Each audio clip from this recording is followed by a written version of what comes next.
RDC TV. O Rio Grande se conecta aqui. Olá, muito bom dia. Está no ar o Rio Grande em Movimento. Nós ficamos com você até a 1 da tarde com as últimas notícias desta manhã. E no programa de hoje, você vai ver. O senador Luiz Carlos Reins fala sobre a perspectiva para os próximos anos no governo.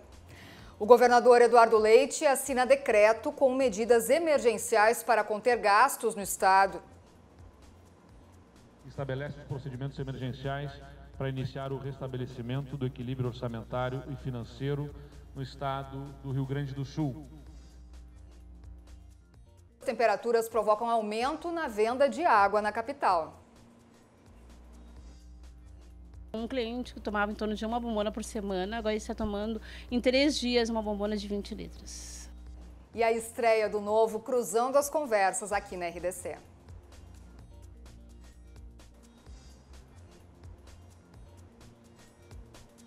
O Rio Grande em Movimento está no ar.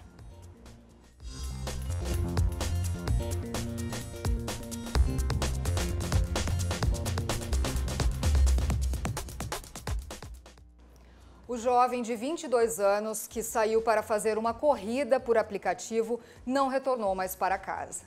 A família está desesperada e procura o garoto. A polícia investiga o caso. E já no seu primeiro dia como governador, Eduardo Leite assinou 6 decretos referentes a ações emergenciais com foco de contenção de despesas do estado. Um dia após assumir o cargo como governador do estado, Eduardo Leite assinou os 6 primeiros decretos de seu governo, em ações emergenciais na área de finanças públicas.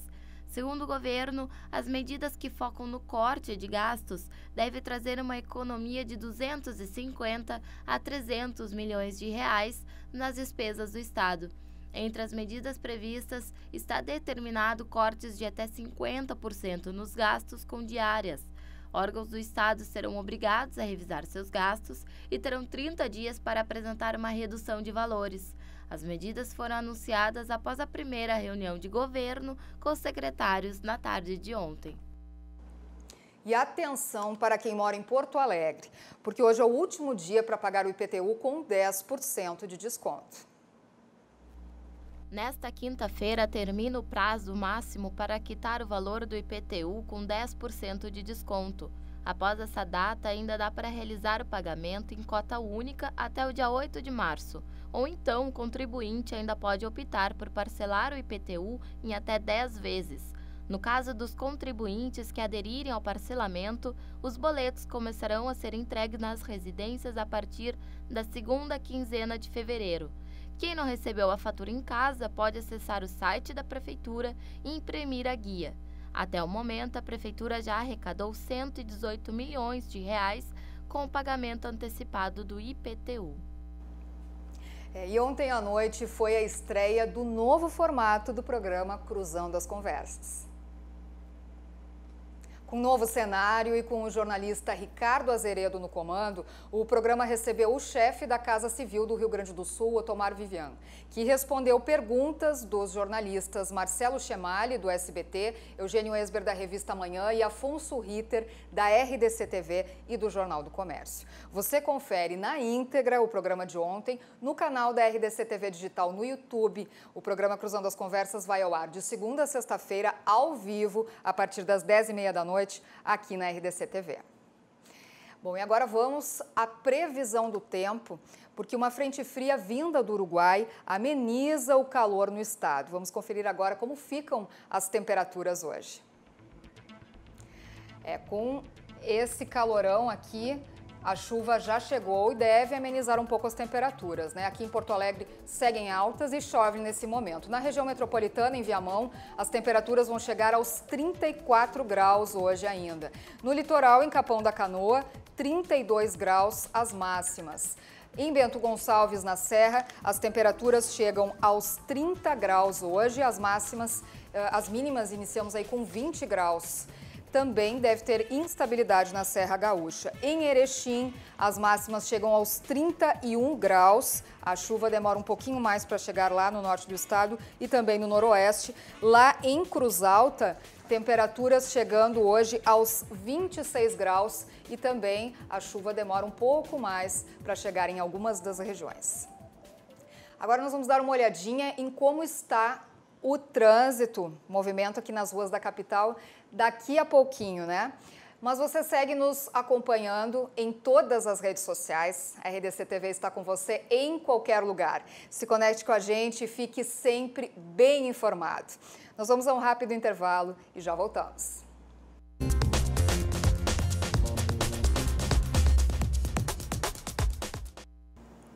O Rio Grande em Movimento está de volta e nós já estamos aqui no estúdio com o senador gaúcho com maior número de votos na última eleição, o senador gaúcho Luiz Carlos Reins, do Partido Progressista, que foi eleito com mais de 2.300.000 votos.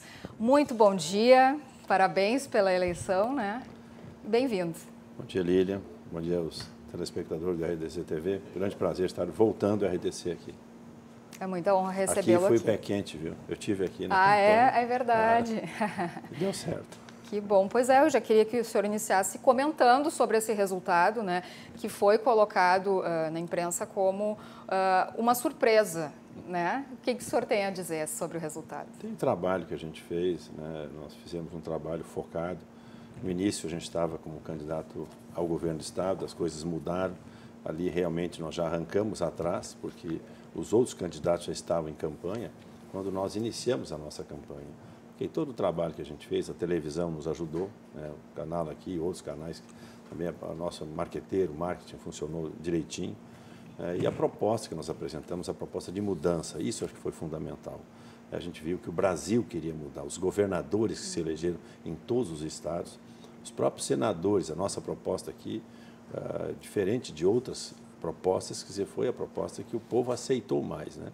Então, com isso, todo o trabalho que a gente fez, o partido, os vereadores, prefeitos, produtor rural, enfim, toda a turma que nos ajudou, os empresários, de uma maneira geral, a gente teve apoio, né, da classe empresarial como um todo.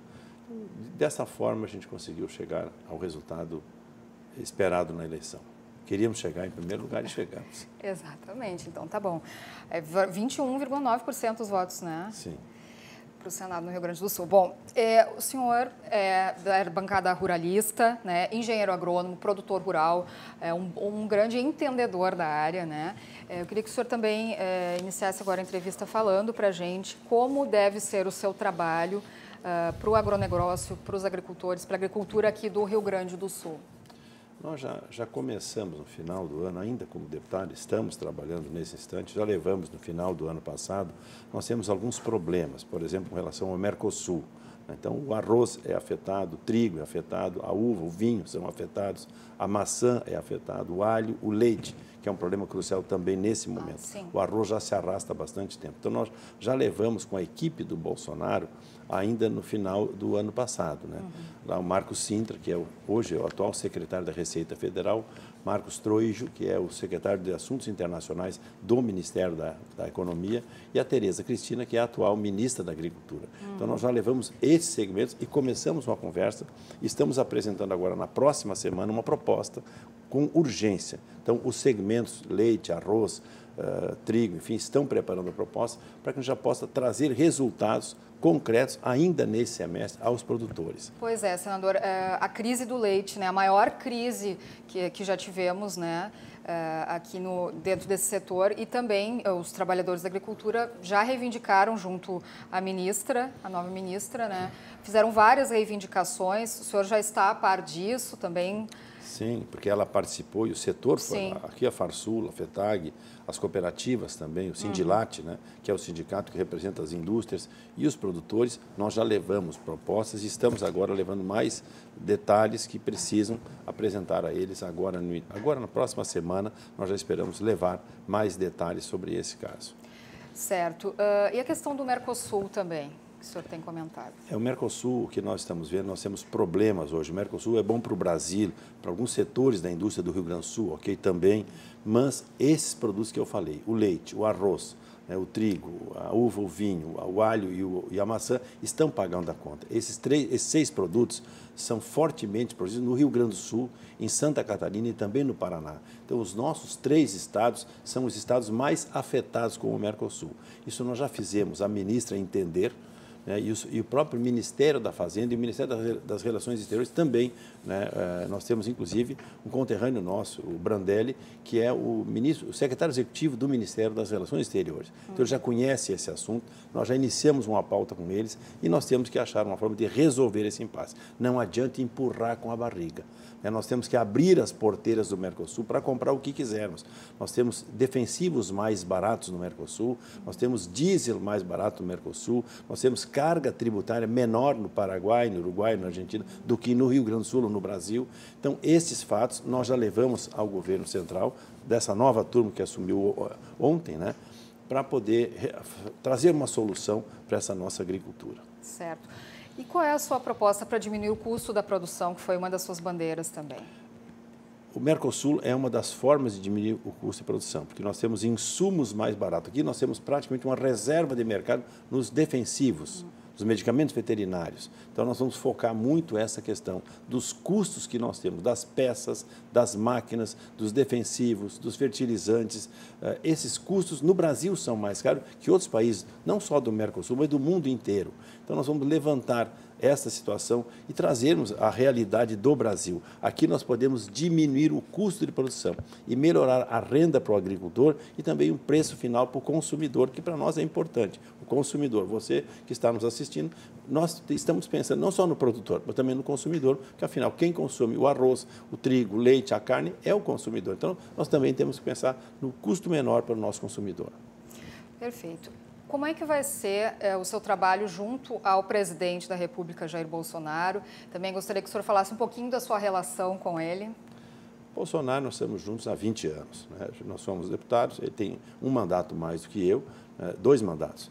E nesses 5 mandatos que nós tivemos uma excelente relação, né? Sempre nas defesas das principais bandeiras que nós tínhamos em conjunto. Então, já estamos alinhados, né, em cima do novo governo, com os ministros que nós temos, importante, não apenas o Bolsonaro, os ministros, o próprio vice-presidente é gaúcho, né? O general Mourão. E nós temos ali o ministro Onyx, o ministro Osmar Terra, né? Nós temos vários secretários executivos, Ana Pellini hoje está no Ministério do Meio Ambiente, nós temos o Brandelli, que está no Ministério das Relações Exteriores, enfim, vários gaúchos compõem hoje o primeiro escalão do governo federal. Então, com eles, nós vamos trabalhar juntos essa questão do Rio Grande do Sul e do Brasil. E com o governador do estado, Eduardo Leite? Também, nós fizemos a campanha junto. O senhor foi apoiador? Claro, apoiamos a campanha, tivemos um determinado momento, saímos fora, onde ele apoiava o Alckmin e eu apoiava o Bolsonaro. Ok, mas eu fui claro com ele no momento da campanha. Eu cheguei ao governador, fui leal a ele, dizendo a ele, ao próprio vice-governador, ao próprio presidente do nosso partido, a Carmen Flores, que naquele momento era presidente do PSL, eu conversei com todos e declaramos apoio formal ao Bolsonaro. Perfeito. Bom, nós temos aqui no Estado a questão da crise financeira, a renegociação da dívida, que foi, né, e segue sendo uma das principais pautas e preocupações também do novo governo. Também gostaria do seu comentário, sua posição e também projetos. Lilian, eu já apresentava uma proposta diferente como candidato a governador e segui mantendo essa proposta como candidato ao Senado. E agora, inclusive, na posse do Bolsonaro, eu já conversei, eu já estava iniciando uma conversa com o governador Witzel, do Rio de Janeiro, com o governador Dória, que é o maior devedor hoje, é o Dória de São Paulo, o segundo é o Witzel, né, o próprio governador do Paraná, Ratinho Júnior, governador do Goiás, Caiado. Então, eu já conversei com 6 governadores sobre esse tema, montando uma proposta que vou apresentar hoje à tarde para o governador Eduardo Leite. Já começamos uma conversa para juntar força dos governadores, dos senadores, dos deputados federais, estaduais, enfim, fazer uma grande mobilização no Brasil para discutirmos essa dívida. A forma de negociação que o Sartori estava encaminhando, né, ela não serve para o Rio Grande do Sul. E o Witzel me dizia, olha, nós já fizemos quer dizer, ele não, o governo anterior ao Rio de Janeiro fez a negociação, Pezão fez uma negociação que não serve para o Rio de Janeiro, como a negociação do Sartori não servia para o Rio Grande do Sul. Então, nós já começamos a encaminhar uma outra proposta, né? E essa proposta é de juntar forças, não é ir lá resolver o assunto do Rio Grande do Sul. Nós temos que resolver em conjunto os estados que têm problemas. Santa Catarina, conversei com o governador, porque é menor o valor deles, mas também tem problemas. Então, se nós juntarmos forças, juntar força política, né, e tem que ser muito forte, porque o próprio ministro Onyx e o Paulo Guedes já estão dizendo que não querem tratar esse assunto em 2019. Nós temos que tratar esse assunto em 2019, e o começo foi na posse do Bolsonaro que eu tive a oportunidade de já fazer essa conversa com os governadores. Perfeito, bom. Então, podemos ficar tranquilos, os gaúchos, porque vai estar em pauta, sim, o senhor vai lutar por isso. Vamos lutar, porque isso aqui começa a resolver os problemas do Rio Grande do Sul. O governador Eduardo Leite precisa disso. Por quê? Porque com isso, se sobrar dinheiro, é mais dinheiro para a saúde, é mais dinheiro para a educação, pagar em dia o professor, o brigadiano, enfim, a segurança, o que nós precisamos, é o que nós estamos trabalhando. Pois é, o senador tem a missão de acompanhar o governador em Brasília, né, para discutir a dívida. Também queríamos saber se o regime não é paliativo. O atual regime é um paliativo, o atual. O atual, né? Sim, o que está sendo proposto, o que já foi feito pelo Rio e o que estava sendo feito pelo governador Sartori. Aquilo não resolve. Empurrar com a barriga 3 anos não ia resolver o nosso problema. Se ele já não paga as prestações desde julho de 2017 e não conseguiu honrar a folha de pagamento, não é empurrando mais 3 anos com a barriga que vai resolver o problema. O problema tem que ser uma solução mais drástica, mais dura que nós temos que ter. E com essa organização dos governadores, dos senadores, dos deputados, seguramente nós vamos conseguir um resultado extremamente positivo, não só para o Rio Grande do Sul, para todos os estados devedores. Bom, e quanto à questão da fiscalização, do controle de qualidade, né? O governo federal já anunciou que essa fiscalização, que essa inspeção de frigoríficos, enfim, poderá ser feita pelos próprios funcionários do setor. Queria que o senhor comentasse sobre isso também. O senhor acha viável esse controle? Com a Tereza Cristina, que hoje é a nossa ministra, nós já discutimos esse assunto ainda na Comissão de Agricultura. Ela deputada e eu deputado. Isso já discutimos amplamente com os secretários estaduais de Agricultura, com o próprio Ministério da Agricultura. Eu vejo viável essa posição. Nós temos hoje um número muito grande de veterinários que estão nas empresas. As empresas são os primeiros interessados em colocar um produto de qualidade na mesa do consumidor. Sejam as carnes, os lácteos, os grãos, enfim, o que for, né?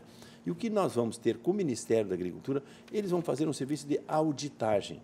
Hoje nós não temos veterinários, agrônomos suficientes para fiscalizar todas as indústrias que nós temos no Brasil. E nós esperamos crescer muito mais a produção no governo Bolsonaro. Então, não é só fazendo concurso e colocando mais gente. Isso nós vamos fazer como os países evoluídos do mundo fazem hoje. As empresas são responsáveis pelas suas carnes, pelos seus lácteos e tem auditagem por parte do serviço público. Seja ele, se o frigorífico é estadual, o Estado vai fazer a sua fiscalização. Se o frigorífico for estadual, a União vai fazer a fiscalização. Então, os veterinários e os agrônomos, meus colegas do Ministério da Agricultura, serão auditores. Eles vão auditar, agora não vão ficar plantados sempre dentro da mesma empresa.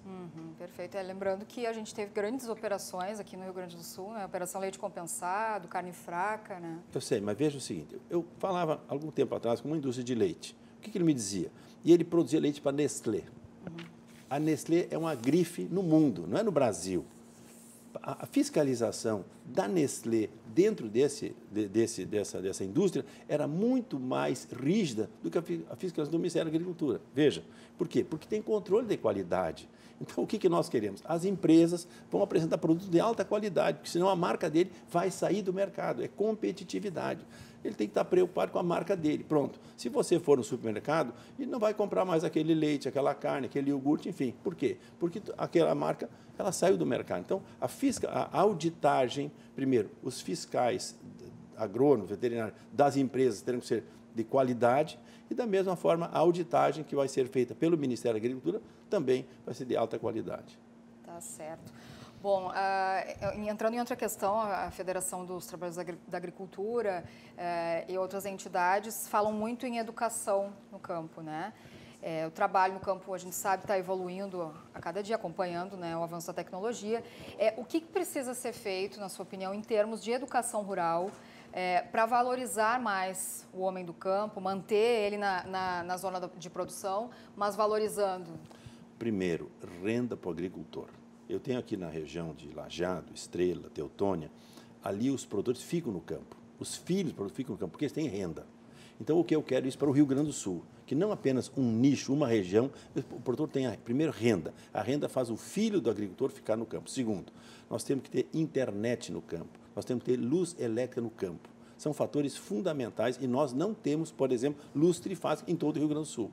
Então, tem regiões que precisam para a evolução do agricultor e do próprio filho do agricultor, para que ele tenha mais renda em cima disso. E depois a própria educação. Então, nós precisamos ter internet no campo. Isso faz com que o jovem fique no meio rural com internet. Então, ele não fica, vem na cidade, tem internet, vem lá na propriedade. Então, internet no meio rural, luz elétrica, luz trifásica no meio rural e a educação, sim, de qualidade, para que ele possa, esses cursos tipo Senar e tantos outros, as próprias escolas, colégios agrícolas que nós temos hoje, internalizados no estado inteiro, nós temos que dar força para as escolas estaduais, para as escolas federais, para as escolas particulares, para fazer com que essa educação chegue no meio. E a televisão é um grande meio, e a própria internet é um grande meio de fazer chegar o conhecimento para os nossos filhos e produtores rurais. Bom, falando em internet, estou dando uma olhada aqui no Facebook da RDC TV Digital, onde nós estamos ao vivo, ali no Facebook e também no site, mas na nossa live do Facebook você pode deixar a sua pergunta e o seu comentário, né? Nós temos aqui, por exemplo, o Júlio César de Medeiros, Kelly Ferreira, que fazem elogios aqui ao senador. Você pode ali também fazer o seu comentário, nos acompanhar por ali, fazer a sua pergunta que a gente traz imediatamente aqui. Senador, mais uma pergunta aí em relação a uma polêmica, né? Que o senhor já sabe, né? Já responde isso constantemente, mas eu vou lhe perguntar novamente. A respeito dos quilombolas, movimentos sociais, né, que tivemos aquela polêmica lá alguns anos atrás. Eu queria, então, a sua posição, né? Membro da bancada ruralista, tem as suas posições bem definidas. A sua posição em relação aos movimentos sociais? Não é bem com relação aos movimentos sociais. Deixa eu só explicar. Terra, no caso, para os índios ou para os negros, enfim, qual é o problema? Se tem dinheiro no orçamento, os programas vão continuar de assentamentos, seja dos produtores rurais sem terra, ou seja dos movimentos quilombolas ou da questão indígena. Se tem dinheiro, sim. Agora, o que eu não posso, e é um crime, e o Bolsonaro não vai permitir, nós também não vamos fazer, é expropriar. Expropriar. O que é expropriar? Se você tem uma casa na cidade, comprou uma casa, mora 200 anos na mesma casa, agora eu vou tirar a sua casa ou uma propriedade rural, isso não pode acontecer. Nós não podemos ser levianos a esse ponto. O direito de propriedade vai valer no Brasil. Não tem quem empreenda na cidade ou no campo se o direito de propriedade não vale. Que um laudo antropológico vale mais que uma escritura pública. Pô, eu tenho uma escritura, uma propriedade que era do meu bisavô, que era do meu avô, que era do meu pai, hoje é minha. Quer dizer, como é que eu não vou ter direito nessa propriedade? Se eu não invadi nada, é legal isso. Então, o que nós queremos? Legalidade, dar legalidade aos atos. E nós não vamos ter problema nenhum. Nós vamos ajudar os índios, vamos ajudar os movimentos quilombolas, vamos ajudá-los, né? E os próprios agricultores familiares, eles vão ter todo o direito. Inclusive, um ponto muito importante, nós temos muitos assentamentos no Rio Grande do Sul hoje que não têm escritura da sua propriedade. Nós temos mais de 10 mil assentados que não têm escritura. Pô, eu sou dono da terra, já estou há 15, 20 anos em cima da terra. Como é que eu não tenho escritura na minha terra? É para ele ficar no cabresto do movimento. Então, isso nós vamos desmamar e os produtores rurais, pequenos agricultores, vão ter, sim, a escritura da sua propriedade. Isso nós queremos fazer. Pois isso é legal, qualquer um. Se eu estou em cima da terra, produzindo, a terra é minha, por que eu não tenho direito à minha escritura? Ele vai ter escritura, nós vamos, isso dentro do INCRA, junto com a Ministério da Cristina, fazer acontecer essas coisas. Isso é direito dele, ele vai ter direito. Seja ele quilombola, seja indígena, seja ele sem terra. Tá certo. Bom, poderíamos ficar aí bastante tempo ainda, né? Ainda temos bastante recados aqui. Christian Chimendes e também a Kelly Ferreira, que estão demonstrando seu apoio também ao senador. Agradecemos e pedimos, então, que o senhor dê o seu recado final agora para os telespectadores e também os seus eleitores. Infraestrutura, Lilian, isso é fundamental para o Rio Grande do Sul. Nós já temos um projeto, nós discutimos como candidato, sobre um porto em Torres. Já conversamos recentemente agora em Rio Grande, na semana passada, jantamos com os principais operadores do Porto. Vamos ajudar o Porto de Rio Grande. Isso é fundamental para o desenvolvimento do Rio Grande do Sul. As nossas ferrovias, as nossas hidrovias, as nossas rodovias, as nossas pontes podem contar com o nosso empenho, o nosso trabalho em cima do desenvolvimento do Rio Grande do Sul. E energia é fundamental. O Estado que importa mais de 50% da energia que consome. Nós vamos focar essa questão, ajudando o governador Eduardo Leite e ajudando o governo federal a ajudar o Rio Grande do Sul. Tá certo. Agradecemos muito. Sucesso, então, na sua gestão e no seu trabalho. Muito obrigado. Bom, nós vamos agora conferir o trânsito, né? Agora sim vamos conferir aí as imagens da Avenida Ipiranga. Vamos dar uma olhada aí, ó, chove nesse momento aqui em Porto Alegre, imagens ao vivo ali da Avenida Ipiranga na região central da capital. O trânsito aí já começa a dar uma modificada, que estava mais tranquilo aí durante a manhã com a chuva. Ele já tem aí um pouquinho de lentidão, mas está fluindo, ó. Segue fluindo o trânsito ali na região central. A gente vai para um rápido intervalo, já voltamos com mais notícias para você.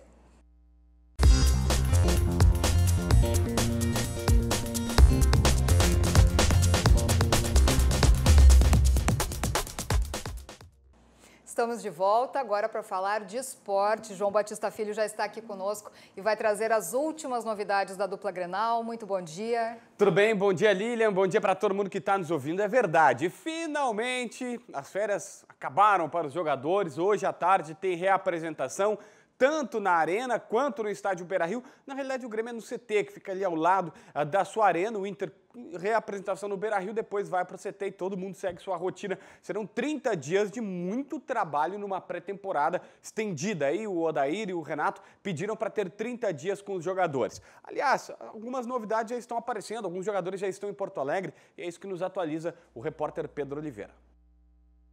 Depois de um mês de férias, Grêmio e Inter se reapresentam na tarde de hoje. A época de praia, festas e viagens acabaram. Agora, os jogadores da dupla precisam voltar a treinar. Desta vez, a pré-temporada será em Porto Alegre e não com viagens para resorts. E treinar em Porto Alegre a céu aberto com a sensação térmica que recentemente bateu na casa de 46 graus não é algo de se ficar feliz. No início, os treinos serão apenas exercícios físicos, para os jogadores recuperarem a forma física ideal. Depois de algumas semanas, aí sim que partirão para os treinos com bola, que serão ainda mais desgastantes.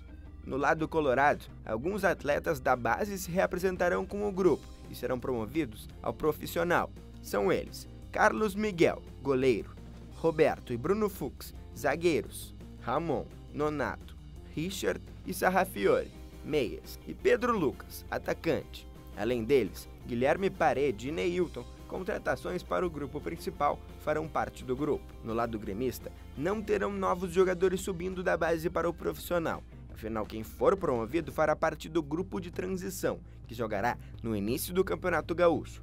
Depois disso, jogadores que agradarem Renato Portaluppi e companhia irão para o time principal. Falando dos profissionais do tricolor, Marcelo Groi, que já foi oficializado no Al Ittihad, não se reapresentará com o Grêmio. Já Roma, o único reforço do tricolor que veio do Flamengo até agora, fará parte do grupo na reapresentação.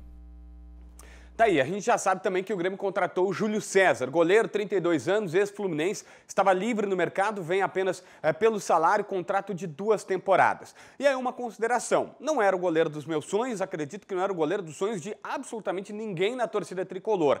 Mas o Paulo Vitor tem crédito, foi muito bem, e o Grêmio faz uma reposição no mínimo à altura do Paulo Vitor. Terá 2 bons goleiros no elenco. Talvez nenhum Marcelo Groi, mas imagino que a direção vai focar, vai pensar em outros nomes mais importantes para investir o seu dinheiro. Como, por exemplo, no Walter Montoya, 25 anos, que o empresário dele está confirmando, existiu sim uma consulta oficial do Grêmio para tentar a contratação deste jogador, que surgiu no Rosário Central, foi para o Sevilha, já esteve no radar muito tempo do Internacional e que agora está no Cruz Azul do México. E o Grêmio está tentando um empréstimo, ele não vai ficar por lá, está tentando um empréstimo deste jogador, uma proposta oficial será feita. Este sim é um baita reforço, principalmente para substituir o Ramiro. Acerta em cheio a direção gremista. Santista. Precisa de mais um meio-campista, porque Thiago Neves acaba de renovar com o Cruzeiro até o final de 2020, segundo a imprensa de Belo Horizonte. Então, ele não vem para cá, uma baixa naqueles jogadores que o Grêmio estava tentando. No lado internacional, a situação é a seguinte: o Colorado precisa muito de um lateral direito, principalmente este jogador. Por quê? Porque o Fabiano está bem complicado. Hoje o nome do Rafinha foi especulado por alguns colegas do centro do país, mais precisamente pelo Paulo Lima, comentarista da Fox Sports. Eu até tentei o contato com o empresário do Rafinha, ele não confirmou nada. O Lincoln, ex-jogador de futebol, e ele não sequer responde. Os contatos, a direção do Inter também trabalha em sigilo. É certo que o Internacional gostaria do Rafinha. Aliás, vamos combinar, entre o Fabiano e o Rafinha, que está há 10 anos na Europa, que é ídolo da torcida do Bayern, já conquistou muita coisa por lá, é óbvio que o Rafinha tem que ser contratado, tem que jogar aqui, seria muito bom reforço para o Internacional na lateral direita. Mas, insisto, ainda não tem nada certo com esse jogador. Tá certo, Lilian? Tá certo, JB. A gente volta amanhã com mais informações. Vamos para um rápido intervalo, já voltamos com mais notícias para você.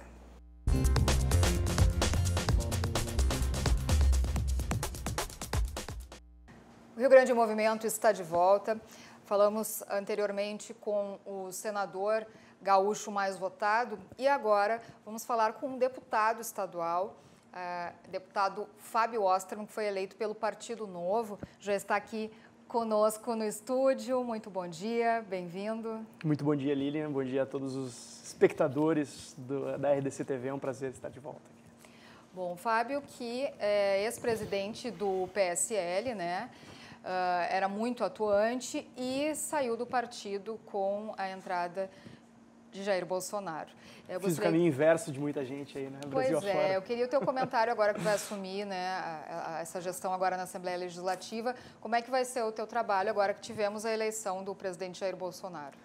Tem uma frase que eu gosto muito do Winston Churchill, que fala que alguns homens mudam de princípios para defender os seus partidos, enquanto que outros mudam de partidos para defender os seus princípios. E foi justamente isso que aconteceu comigo e com os meus colegas do Livres, que era um movimento interno de renovação do PSL. Então, por isso se deu a minha saída à época do PSL. Sigo defendendo as mesmas ideias e mesmas plataformas. Ocorre que o partido mudou, né? Então, a gente achou por bem deixá-lo. E hoje, de volta ao Partido Novo, aliás, partido do qual eu sou um dos fundadores aqui no Rio Grande do Sul, muito feliz e com uma grande expectativa para poder defender as ideias liberais de maneira íntegra e coerente na Assembleia Legislativa do Rio Grande do Sul. Obviamente, a gente não pode... A gente está sujeito ao contexto nacional, né, apesar de, obviamente, não estar na minha abrangência, por exemplo, influenciar diretamente o governo Bolsonaro, mas dentro daquilo que estiver ao meu alcance, vou tentar dar minha contribuição para ajudar o país a melhorar, para endossar reformas que eu considero importantes, como a própria reforma estrutural do Estado e também a reforma da Previdência, que é a reforma mais urgente que a gente enfrenta hoje, aliás, enfrenta também no âmbito estadual. Né, o Rio Grande do Sul, de certa maneira, é um microcosmos do cenário brasileiro com alguns ingredientes de mais dramaticidade, porque a nossa situação fiscal é muito pior do que a do Brasil. Pois é, e você entrou no Partido Novo, foi um dos fundadores, né, no ano passado, saíste do PSL e entraste no Eu fui um dos fundadores em 2013, na verdade, né, mas como eu fui morar em São Paulo devido à minha atividade docente, acabei me afastando um pouco dos rumos do partido e acabei, quando o partido foi oficialmente fundado em 2015, acabei não me filiando ao partido. Posteriormente, acabei ingressando nesse projeto de renovação do PSL. Pois é, ingressaste então no partido no ano passado e te elegeste aí com 48.897 votos. Queria que tu falasse um pouquinho também do Partido Novo. Bom, o Partido Novo, eu acho que ele, na verdade, não é porque é só o meu partido, mas o Partido Novo representa o que há de realmente diferente na política brasileira. Não só em termos de ideias, porque é um partido que defende as ideias liberais, que é algo relativamente novo para a política brasileira, mas especialmente em termos de práticas. Nós temos uma série de compromissos como mandatários, até tem muita gente que fala assim, não, porque o Novo foi beneficiado pela onda da renovação, mas ser mandatário do Partido Novo também traz consigo uma série de fardos e encargos que a gente abraça alegremente, porque é o que a gente realmente acredita. Por exemplo, nós, mandatários e futuros mandatários do Partido Novo, temos o compromisso de ter uma estrutura enxuta, uma estrutura que respeite o dinheiro do pagador de impostos, porque a gente sabe que a gente não pode simplesmente ficar se baseando no fato de que é dinheiro público. Justamente porque é dinheiro público, a gente tem que ter respeito. E a gente quer, a partir daí, fazer nossa parte para mudar a mentalidade da política, para que a gente possa ter uma política mais conectada com a realidade do cidadão e de forma mais eficiente e efetiva. Pois é, eu ia entrar justamente na questão da crise, né? Queria saber tanto o Partido Novo como também a tua gestão, né? Como é que devem trabalhar para combater a crise das finanças no Estado? Bom, em primeiro lugar, a gente não vai ser nem oposição e nem situação.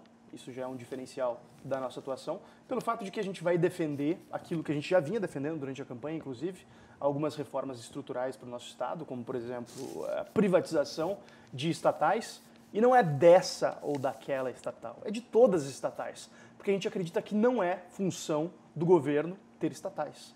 A função do governo é gerir os serviços públicos básicos, função na qual o governo tem desempenhado muito mal nos últimos anos. O amigo de casa, amiga de casa, estão satisfeitos com a segurança, com a saúde, com a educação do nosso Estado? Eu imagino que não. A gente é um Estado que as pessoas se orgulham de ter um banco estatal, de ter companhia de energia elétrica, companhia de luz, companhia de gás, mineração, etc., mas a gente não tem dinheiro para pagar viatura da Polícia Militar, a gente não tem dinheiro para pagar o salário de servidores que estão há quase 40 meses recebendo salário parcelado. Isso é uma vergonha e precisa mudar. E só vai mudar fazendo reformas que vão ser duras em um primeiro momento, vão ser, e eu defendo a ideia de que deve ser cortado na carne de todos os poderes, inclusive.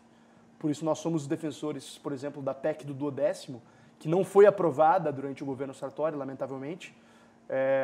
Acho que, inclusive, por falta de convicção da Assembleia Legislativa em relação à necessidade de fazer reformas, mas a gente acha que não é só o Poder Executivo que deve lidar com o fardo da crise fiscal, mas todos os poderes, incluindo a Assembleia Legislativa. Certo.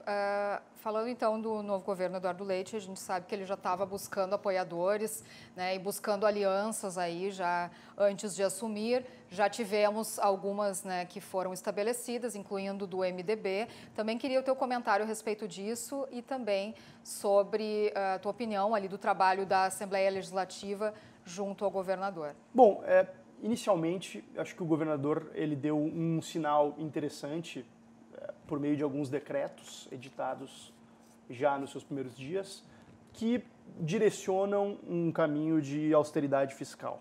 Mas isso não vai ser suficiente. Acho que a gente precisa ter uma revisão mais ampla da forma como o gasto público é efetuado no Rio Grande do Sul. Por exemplo, a gente precisa ter um levantamento urgente a respeito de quantas são os carros oficiais que o governo do Estado tem. O governador editou um decreto reduzindo em cerca de 5%, eu acho que isso ainda é bastante pouco. E também tem que ter uma auditoria mais clara a respeito do imobiliário que o governo do Estado tem propriedade sobre, para a gente fazer uma alocação mais eficiente disso e se livrar daquilo que não esteja sendo utilizado. Além disso, me preocupa, de certa maneira, o grau de aparelhamento que tem tido alguns sinais. Por exemplo, houve algumas movimentações muito claras no sentido de colocar suplentes de deputados em secretarias como uma espécie de prêmio de consolação. Isso eu não vou fulanizar, porque eu acho que os secretários têm que mostrar o seu serviço, mas acho que isso são sinais também que tendem a não agradar tanto o público e geram sinais na opinião pública de que talvez o governo não esteja se comprometendo tanto com questões técnicas, além do fato óbvio de que houve um aumento no número de secretarias, que é algo que deveria preocupar, sim, o cidadão, que ao fim e ao cabo é quem paga a conta. Certo. E a questão do pagamento do funcionalismo estadual, qual é a solução? Pagamento em dia? Não existe solução simples, o governador sabe disso. Eu torço, sinceramente, para que ele tenha um plano concreto para cumprir com a sua promessa de campanha, de pagar em dia o mais rapidamente possível, porque é uma situação realmente aviltante para o servidor, especialmente o servidor de áreas tão essenciais como saúde, segurança, educação. E mas sinceramente eu não acredito que haja um caminho para o equacionamento da nossa questão fiscal, que é tão complexa, sem passar pela privatização de empresas que são ativos valiosos, como é o caso do Banrisul, que é o grande tabu no nosso Estado. Muito se fala sobre o fato de que o Banrisul o Banrisul dá lucro, o Banrisul é superavitário, etc., mas o que não se fala é que isso decorre do fato de que o Banrisul está numa posição monopolista em relação a certos setores, e também o fato de que, ao não vendermos o Banrisul, a gente segue pagando um serviço da dívida com a União altíssimo, que toma uma parte cada vez maior do orçamento do Estado. Então é um conceito que em economia se chama de custo de oportunidade. Aquilo de que a gente abre mão para se ter algo. Eu acredito que aquilo de que a gente hoje abre mão para ter o Banrisul custa caro demais aos gaúchos. Acho que a gente devia se inspirar mais no exemplo de estados como Santa Catarina, São Paulo, Espírito Santo, que estão numa situação fiscal muito mais estável, muito mais tranquila, e que isso obviamente resulta numa situação de prestação de serviços básicos muito mais efetiva e com uma qualidade muito melhor. Esses estados não têm banco estatal. Acho que a gente tem que fazer escolhas, e governar é fazer escolhas. E da minha parte na Assembleia Legislativa, a minha cobrança vai ser em cima disso, que o governo possa fazer as escolhas mais efetivas e melhores para que a população tenha aquilo que merece. Tá certo. Lembrando aos telespectadores, então, que nós estamos abrindo espaço aqui para os deputados, para os parlamentares eleitos, para todo mundo conhecer as propostas, já em atividade aí, dos eleitos aqui no estado. Lembrando que estamos ao vivo aí no Facebook, está aqui conosco Christian, também a Jaqueline Machado, Juliana Silva, Júlio César de Medeiros. Deixa aí também o teu recado que a gente traz imediatamente aqui no programa. Agradecemos muito a presença do Fábio Osterman. Volte sempre aqui no programa e sucesso na sua gestão. Obrigado, um prazer. Vai ter muito trabalho, com certeza. Tá certo. E agora voltamos a falar do calorão aqui em Porto Alegre, que a gente sabe que choveu, mas nesse momento o calor continua e com isso aumenta a venda de água aqui na capital. O repórter Matheus Bonês nos fala também sobre a importância de manter a hidratação nesse período. Aqui, o telefone não para de tocar. Em seguida já tá indo, tá bom, meu filho? O entregador pega o galão de 20 litros, amarra na bicicleta e toca a viagem para distribuir esse líquido que tem se tornado quase sagrado nos últimos dias. Desde que Porto Alegre registrou 46 graus, a mais alta sensação térmica entre as capitais do Brasil nesta quarta-feira, os pedidos por bombonas d'água só aumentam. O calorão tá de matar, mas quem comemora são os comerciantes. Nessa distribuidora, por exemplo, as vendas aumentaram 20% nos últimos dias e devem chegar a 50% depois que todo mundo voltar do feriadão prolongado. São cerca de 40 galões a mais que saíram da loja, isso em apenas um dia. Um cliente que tomava em torno de uma bombona por semana, agora está tomando em 3 dias uma bombona de 20 litros. Isso é um aumento fora do comum, assim. Com certeza, porque uma bombona geralmente ela dura em torno de 15 dias para um cliente, uma família no caso. E hoje em dia, 3 dias, imagina. Tem uma noção por nós, nós já consumimos assim, mais de 3 litros por semana, por dia. E tomar bastante água é o mínimo com o calorão. A temperatura pode até dar uma amenizada nos próximos dias, mas o verão vai continuar intenso. Portanto, o importante é não ficar desidratado e consumir pelo menos 2 litros de água por dia. Mas água pura mesmo, não apelar para isotônicos. Quando a gente fala de água, a gente fala em reposição de líquidos corporais. Quando a gente fala em isotônicos, a gente está falando em reposição de eletrólitos, principalmente o sódio e potássio. E ele é indicado para atletas de alto rendimento, onde vai ter uma sudorese excessiva. E também tem as contraindicações. A gente não indica isotônico para pessoas que têm patologias associadas, como hipertensão e as doenças renais. Também é interessante cuidar da alimentação. Comidas mais leves e frutas bem fresquinhas são as mais recomendadas. O ideal é a gente sempre fazer um prato rico em salada crua e cozida e também para repor os líquidos, nesses dias quentes, consumir frutas que tenham um consumo de água maior. Por exemplo, a melancia, o melão, o abacaxi, são frutas ricas em águas e também já ajudam. Tá certo, o calorão continua aí, a gente viu que a previsão do tempo é de instabilidade, aí segue, mas o calor também segue, né?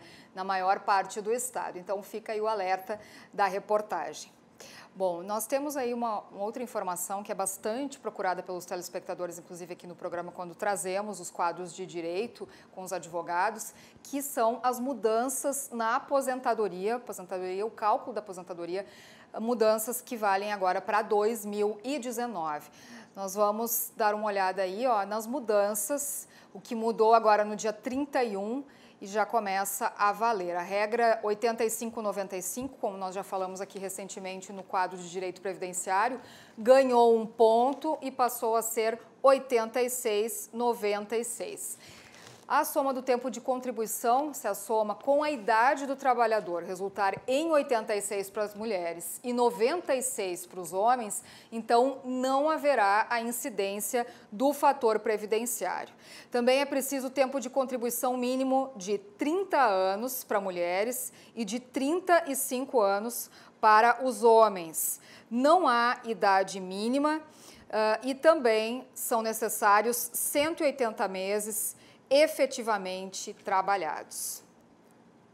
Então, com a aplicação dessas novas regras, a população aí deve ter um pouco de dificuldade ainda até ter essa adaptação, né, para realizar o procedimento para aposentadoria, porque se prevê, então, que os homens que terão 70 anos de idade e mais de 20 de contribuição e as mulheres poderão se aposentar aos 65 e mais 20 de contribuição. Vamos aí encerrar o programa dando uma olhadinha no trânsito aqui em Porto Alegre, como é que está nesse momento, se ainda chove. A chuva deu uma trégua, mas segue aí a nebulosidade. Temos ali imagens da Avenida Ipiranga, na região central de Porto Alegre. Nesse momento ali já vemos que o trânsito é mais intenso, já vem aumentando um pouquinho o movimento de carros aí com o retorno do feriadão. Mas com a chuva nós temos aí um pouquinho mais de dificuldade no trânsito, ainda um pouquinho de lentidão, mas nesse momento está fluindo ali na região central. Agora deu uma aplacada aí no calor, né? Essa chuva aí que a gente sabe que é muito bem-vinda e por enquanto não traz problemas maiores no trânsito aqui na capital gaúcha. O Rio Grande em Movimento vai ficando por aqui, sempre lembrando você que você pode nos acompanhar em todas as plataformas digitais da RDC TV e pelos canais 24 e 524 da NET. Voltamos amanhã ao meio-dia com mais notícias e informação para você e até lá.